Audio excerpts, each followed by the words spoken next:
통계청 자료에 따르면 지난해 우리나라 인구가 처음으로 자연 감소했습니다. 사망자 수가 출생아 수를 넘어서는 데드크로스가 발생한 겁니다. 이 때문에 지난해 우리나라 인구 3만 3천 명이 자연 감소했습니다. 출생아 수의 감소 때문인데요. 우리나라 출생아 수는 지난 2016년까지 40만 명을 유지하다가 2017년부터 급격히 감소하기 시작했습니다. 지난해에는 급기야 출생아 수가 20만 명대로 진입했는데요. 전국의 합계 출산율, 즉 여성이 가임 기간 동안 낳는 아이의 수는 0.84명으로 이는 OECD 37개국 가운데 한 명이 안 되는 것은 우리나라가 유일합니다. 서울의 상황은 더 우울합니다. 지난해 서울의 합계 출산율은 0.64명에 그쳤습니다. 가임 기간의 여성이 아이를 한 명도 낳지 않는다는 의미죠. 서울의 합계 출산율은 해마다 떨어지고 있고 또 그 하락세가 가파릅니다. 심층기, 오늘은 서울 출산율의 현실과 원인 그리고 대안을 짚어봅니다. 먼저 김대우 기자입니다. 감소할 수도 있고 증가할 수도 있고, 다만 이제 우리나라에서 문제가 되는 것은 그 속도가 너무 빠르다는 것. 너무 급격하게 저출생 문제가 인구 절벽이라는 말로 표현이 되거든요. 그래서 너무 심각하게 떨어져 버려가지고. 다른 병원으로 바뀐다는 내용의 현수막과 함께 임대라는 글자가 눈에 띕니다. 국내에서 처음 문을 연 여성 전문 병원으로 한때 국내 분만율 1위를 차지할 만큼 인기였지만 지금은 사실상 폐업한 상태입니다. 아이들이 수업을 받아야 할 교실에서 예방접종이 한창입니다. 학교 통폐합을 이유로 폐교된 이 초등학교는 현재 코로나19 예방접종센터로 쓰이고 있습니다. 앞서 소개한 두 사례는 공통점이 하나 있습니다. 바로 서울의 출산율과 연관이 있다는 점인데요. 급격히 낮아지고 있는 출산율의 영향으로 산부인과와 초등학교 두 곳 모두 문을 닫게 된 겁니다. 여성 한 명이 가임 기간 동안 낳을 걸로 기대되는 평균 출생아 수를 가리키는 합계 출산율은 출산율이 저조한 서울의 현 주소를 단적으로 보여줍니다. 지난 2016년 한 명 밑으로 내려간 이후 가파른 하락세를 보이며 지난해 0.64명까지 떨어졌습니다. 이 같은 서울의 합계 출산율은 전국 17개 시도 가운데 가장 낮습니다. 두 명이 만나서 0.6명, 0.65명 정도를 낳는다는 이야기니까요.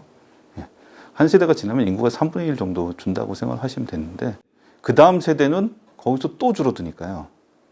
3분의 1 줄어든 데에서 또 3분의 1로 줄어들고, 그렇다 보면 더 가속화가 되는 거죠. 코로나19 여파로 올해 출산율은 더 낮아질 거라는 우려가 나옵니다. 상황이 이렇지만 시민들의 생각의 차이는 큽니다. 인구가 있어야지 이게 소비가 되고 같이 더불어서 이게 사회가 돌아가는데 젊은이들이 없으니까 다 노인만 있다 보니까 이게 나라가 후진국가로 가는 지름길이다. 굳이 내가 낳지 않아도 내 친구들이 알아서 이제 이바지 해주고 있는데 굳이 나까지 그걸 할 필요가 있나 하는 생각이 좀 들기는 하더라고요. 뭔가 막상 보면은 그렇게 애들이 없는 것 같지는 않은데 나까지 내가 원하지 않는 뭔가 출산과 결혼을. 출산율이 급격히 하락하는 이유 가운데 대표적으로 경제적인 측면이 꼽힙니다. 국회 입법조사처의 한 자료를 보면 신혼부부 가구가 가족 계획을 세울 때 중요하게 고려하는 사항으로 주거 문제와 양육 비용, 고용 등이 상위권에 속했습니다.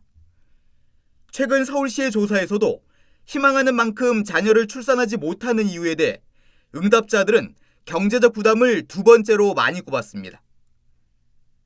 20, 30대 위주의 서울시민 100명을 대상으로 취재진이 직접 앙케이트 조사를 했는데 출산을 망설이는 이유로 돈이 가장 많이 선택됐습니다. 원래 출산의 가장 큰 요인 중에 하나입니다. 경제적 요인이. 왜냐하면 사람들은 어려울 때, 경제적으로 어려울 때 출산을 미루거든요. 결혼도 미루고 출산도 미루고. 그래서 가장 민감하게 반응을 하고요. 그래서 최근의 트렌드를 보면 그런 것들이 많이 반영이 된 것 같고. 아파트 가격하고 출산율 관계를 보면은 아파트 가격이 평당 가격이 높아지면 높아질수록 출산율도 떨어진다는 실증적인 통계입니다. 이 같은 부담은 청년 세대의 불안감으로 연결됩니다.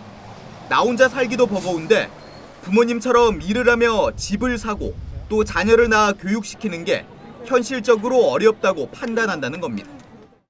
부모 세대들 같은 경우에는 대부분 다 정규직이었어요. 어떤 자리든. 근데 지금은 모든 자리가 다 비정규직이잖아요. 무기계약부터 시작해가지고. 근데 이거가 과연 내가 결혼 생활을 할 수 있나? 계속 이 결혼 생활이 지속 가능한가? 이런 책임성에 관한 부분들이 일단 불안 해소가 되지 않는 거고, 그다음에 주거 문제도 그렇잖아요. 과연 내가 우리 부모 세대가 일군 것만큼 주거 문제를 해결할 수 있느냐?